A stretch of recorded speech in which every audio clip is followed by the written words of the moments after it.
Good morning. All eyes are on the murder trial of Chicago cop Jason Van Dyke as it winds down to its final days. It's now clearer than ever that Laquan McDonald was a very dangerous young career criminal.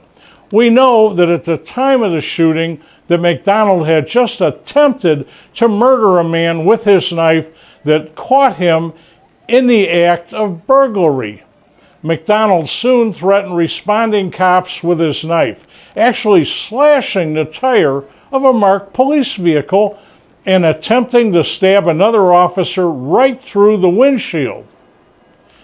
McDonald was under the well-documented influence of the illegal drug PCP that caused him to feel invincible.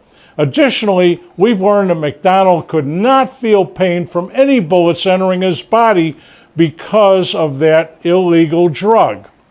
We've heard from a top forensic pathologist who testified that 14 of the 16 shots fired by Van Dyke only caused minor injuries. Only 2 of the shots fired were actually considered disabling. The use of a taser would have only endangered any officer trying to get close enough to use it on this armed maniac. We know that the officers present did not have one to use anyway.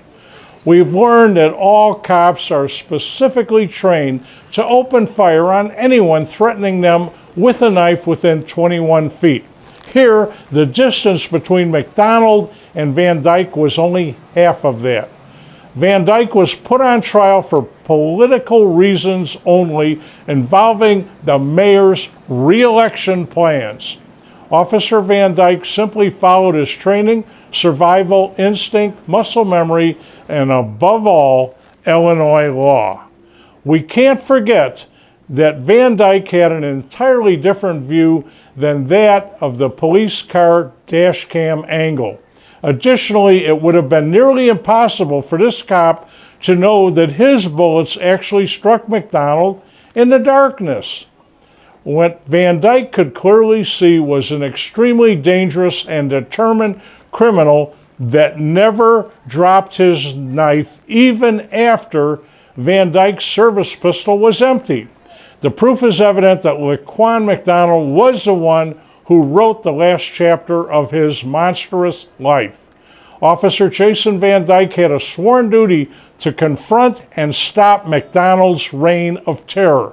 At what cost to Van Dyke and his family must the young cop risk his life? Laquan McDonald was no small part of Chicago's cancerous crime problem. There was no murder here, just an unfortunate but necessary justifiable homicide. Soon, the last defense witnesses will be heard, closing arguments, jury instructions, and then the jury will render a unanimous verdict or not. Hopefully this jury will come down on the side that will support an officer's difficult split-second decision to protect himself and fellow citizens of Chicago. Thanks for watching. I'm Paul Hubel.